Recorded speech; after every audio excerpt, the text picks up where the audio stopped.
In managing their time, a timer is being projected on the screen. I have the honor to invite His Excellency Muhammadu Buhari of the Presidential Leadership Council of the Republic of Yemen.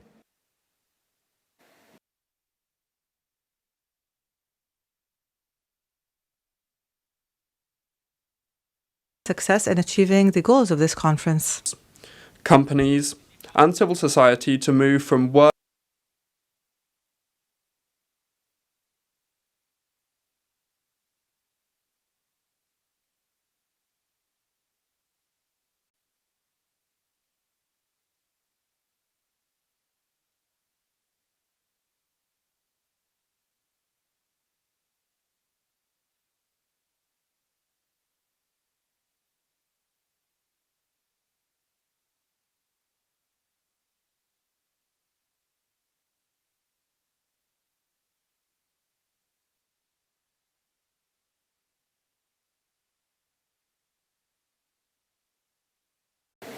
restful night and come within the framework of the Doha. Trust that you are taking advantage of side meetings, the partnerships that will make the program. Once again, express utmost gratitude to His Highness. The conference shall elect from among representative officers other than the President. And other states will take place as soon as the candidature has been communicated. I now invite the most merciful, most gracious. Peace and God's blessings be upon you. Thank you. Your Excellencies, Heads of State and Government, distinguished ladies and gentlemen, I would like to start by expressing my gratitude to His Royal Highness Sheikh Tamim bin Ahmed Al Thani, Emir of State of Qatar, for inviting me to this conference and for the very warm reception and generous hospitality extended to me and my delegation since our arrival in this beautiful city of Doha. May I also extend my appreciation to the United Nations for its excellent organization of conference and its continued support of the least developed countries. Nigeria is here to show our solidarity and support to the least developed countries in their quest to achieve the Sustainable Development Goals, especially in this decade of action where no one should be left behind. The theme of this year's event, From Potential to Prosperity, is apt, considering that most of the least developed countries are faced with enormous challenges and are in need of transformative solutions to the various problems facing them. The theme is a welcome call to action to do our best to translate the huge potential of the least developed countries into prosperity. This is possible through finding sustainable solutions to the challenges of poverty, hunger, weak socio-economic and industrial infrastructure, insecurity, illicit financial flows, and perennial debt burden, inadequate health facilities, climate change, among others. Your Excellencies, ladies and gentlemen, in 2015, the world came together to endorse the 2030 Agenda for 17 Sustainable Development Goals. There was no doubt that it was highly ambitious and would require leaders around the world to be fully committed for the Sustainable Development Goals to be achieved within the projected time frame. 8 years on, the possibility of achieving the Sustainable Development Goals remains bleak for many countries, particularly the least developed countries. The difficulties in achieving the Sustainable Development Goals are numerous and further compounded by the coronavirus pandemic, the continued threat of climate change, and recently the Russian-Ukraine conflict. The least developed countries are often faced with developmental vulnerabilities and challenges that are not always of their making. These pose huge obstacles to their development efforts, hence the need for urgent and robust assistance to help unlock their potential and build socio-economic resilience.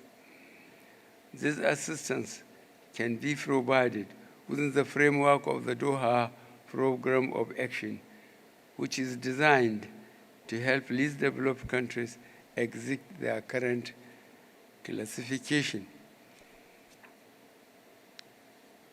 Nigeria is also strongly committed to achieving the Sustainable Development Goals and believes that the Doha Program of Action presents a viable framework for achieving these goals. Accordingly, we urge developed countries, civil society actors, the private sector, business community, and others to partner with the least developed countries in order to provide necessary resources and help develop the capacity to achieve the economic, social, environmental goals of the 2030 Agenda. As a matter of urgency, there are a number of priorities we have to focus on to help achieve sustainable development goals in these countries and ensure their prosperity. First, coronavirus has taught us that we must all work together to ensure that diseases do not thrive in the least developed countries due to their overall negative impact on productivity and economic growth and development. Accordingly, policy and budgetary provisions must be made to ensure equal access to Medicare and vaccines for the poor and the rich alike.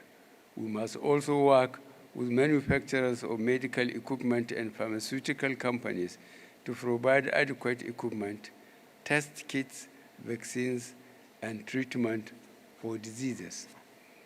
There is no doubt that the least developed countries need enormous financial support and investment of enormous resources to reduce poverty, create jobs, combat hunger, expand social protection systems, and ensure quality education. The need inflow of foreign investment has largely been difficult due to the nature of the global financial system, which places an unsustainable external debt burden on the least developed countries. That is why Nigeria agrees with the United Nations Secretary General's description of the global financial system as an unfair debt architecture that not only charges poor countries much more money to borrow on the market than advanced economies, but downgrades them when they even think of restructuring their debt or applying for debt relief. Your Excellencies, the adoption of a global coordination mechanism to systematically monitor illicit financial flows and endanger support for a United Nations International Convention on Tax Matters to eliminate base erosion and profit shifting, tax evasion, capital gains tax, and other tax abuses is essential to achieving the Sustainable Development Goals and promoting security and economic prosperity. Your Excellencies, it is the hope of Nigeria that at the end of this conference, the Doha Program of Action will lead to the increase of exports from least developed countries through the facilitation of their access to foreign markets in line with World Trade Organization Trade Facilitation Agreement. Nigeria canvasses for duty-free and quota-free market access for products originating from the least developed countries to ensure their integration in regional and global value chains. Similarly, it is important to put in place modalities to to facilitate transit cooperation, transfer of technologies, and access to global e-commerce platforms, as they are critical for least developed countries' integration into the regional and global value chains and communication technology services. Your Excellencies, least developed countries continue to suffer disproportionately from the effects of climate change, despite contributing the least to its causes. Deaths from climate-related crises are higher in the most vulnerable countries, with projections that there will continue to be an upward trend. Accordingly, we must prioritize cutting global emissions and work with determination to hold warming to 1.5 degrees, thereby securing our children's future. We must also commit to helping build resilience in developing countries, while also providing the needed technical as well as financial support for a just transition to renewable energy. Excellencies, we must continue to focus on how best to ensure the provision of security, education, health, and other basic services for our people in order to guarantee a prosperous future for all. I thank you for your attention.